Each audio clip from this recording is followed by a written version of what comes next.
Hi everyone.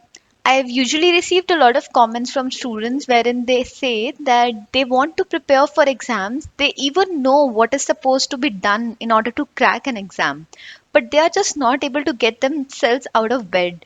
Like they don't know how to motivate themselves or energize themselves in order to beat procrastination and get things done. So, is there a cure or is there a way out? Coincidentally, I was recently reading a book called Feeling Good by David Burns. That book has nothing to do with the CAT exam or with any other competitive exam, but there was an interesting model shared in there to beat procrastination, which is why I thought of making this video and sharing that information with you all. So, generally, even if I recall my own CAT exam preparation journey, I would say that there are days when we are feeling very low and when we just don't know how to motivate ourselves. That is when we just open our laptops or our mobiles and we start looking out for some sort of motivational videos or some lectures that can probably pump us up with a lot of energy so that we can get into that action mode.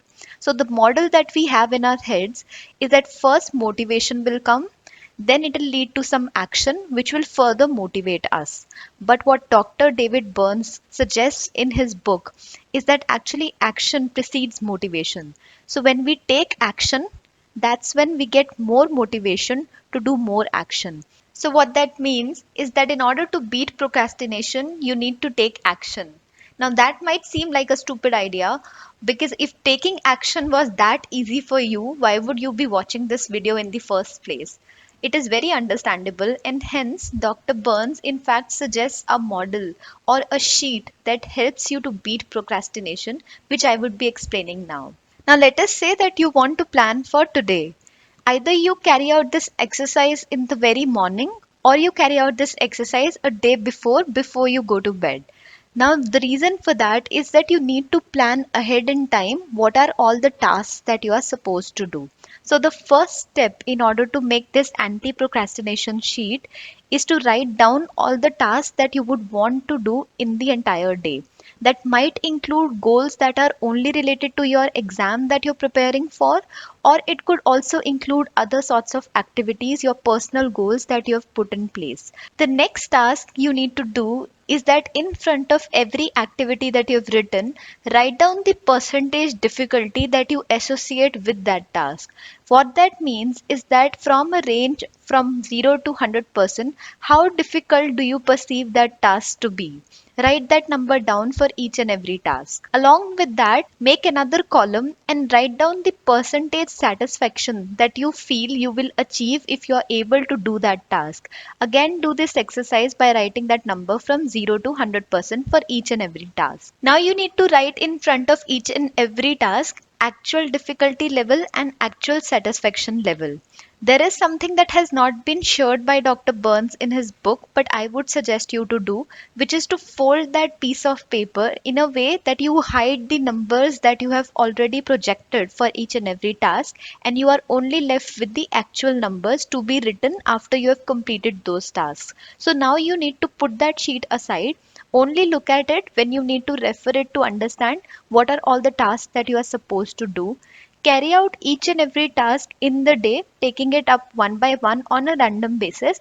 And once you are done with that task, right in front of that task, what was the actual amount of difficulty in a range of 0 to 100% that you faced while doing it, and what was the satisfaction level that you achieved by completing it. Remember to not look at the numbers that you had already projected for each and every task. Now, when you are done with all the tasks at the end of the day, sit to analyze what was the projected number for difficulty and satisfaction and the actual number with respect to each and every task. Do this exercise for 2 or 3 days, and you would realize that the number that you're projecting for difficulty for each and every task would be way higher as compared to the actual difficulty level that you would have faced when you would have carried out the task. And similarly, the satisfaction that you must have been imagining in your head for the task would be way lower as compared to the actual satisfaction that you would receive when you will get done with the task. This happens because of how we perceive things in our own head before even beginning to take them up. So, whenever you think of carrying out any task, the difficulty that you associate with it in your head is so massive, and the satisfaction that you imagine getting out of the task is so little that you believe that putting in effort for it will not be even worth it. So, you just end up spending all your time lying on the bed and not even doing anything about it. But on the other hand, when you carry out this exercise, yes, initially it is going to take you effort to get things done. But if you perform this exercise, you would realize that the difficulty you are imagining in your head, your perception is biased.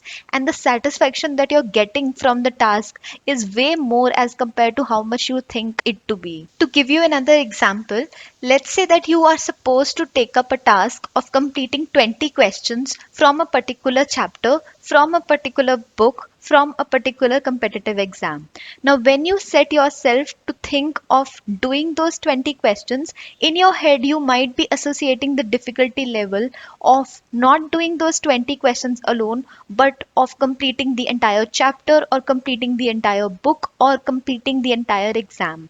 So, even though the task at hand requires you to only concentrate on those 20 questions, the difficulty you might be associating with it might be leading to the entire loop in the picture. So, procrastination has a lot to do with how we perceive things in our head, and if you change your perception, you will be able to take action to a great extent. And like Dr. David Burns explains, if you take action, you will feel more motivated to further take up more action. So, that is the only way to beat procrastination. And if you don't believe me, you can carry out this exercise for yourself. I am regularly pursuing it on a day to day basis in order to get things done, which I haven't been able to in a long time.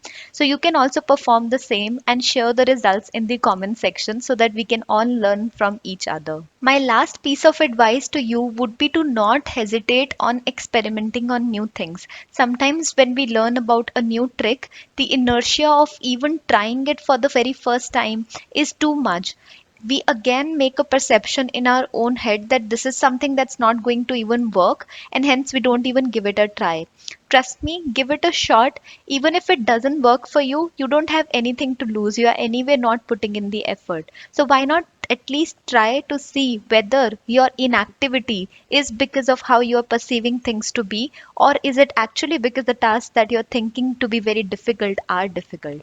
So try out this for yourself and you'll be able to see the results for yourself. So this is all from my side when it comes to beating procrastination. If you liked the video, then do let me know in the comments. That would at least encourage me, because this is a video I generally do not make. I focus more on the CAT exam. So in case you liked it, do let me know by sharing a feedback. I hope this video helps you. I would try to come up with more of such videos wherein I can learn something from some books and share back with you, or learn from other people's experiences and share with you. Do let me know however works for you. Thanks a lot for watching it, guys.